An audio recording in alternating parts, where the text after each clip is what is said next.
Членот 102 од новиот закон за медиуми донесен пред нова година ги затече советниците на општина Кочани кои прво беа изненадени зошто одложената точка од 20-та седница не беше поместена за оваа 21 седница, а денеска останаа без директен пренос и снимка од истата.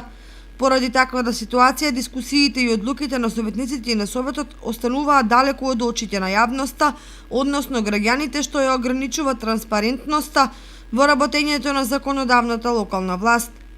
А дека ниту на советниците им е сеедно дали ги гледаат или не граѓаните, потврдува мощна слабата заинтересираност за дискусии по мощне значајни точки, како информацијата за работа на комуналното јавно претпријатие Водовод, плановите за запишување ученици во средните училишта за наредната учебна година, промените во зонирањето во градот и утврдувањето на цените и особено намалениот број советнички прашања на кои обично поентираат. И додека во Кочани се бара решение како да продолжи взаемно корисната соработка помеѓу општината и медиумите, општина Струмица веќе има потпишано договор со тамошната телевизија ВИС за снимање и емитување на седници на Советот, за емитување, известување, огласи, соопштенија и слично.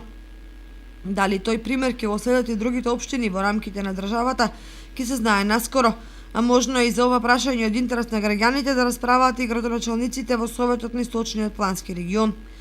Не е за подценување ниту фактот дека локалните медиуми кои се наоѓаат во исклучително сложена финансиска ситуација,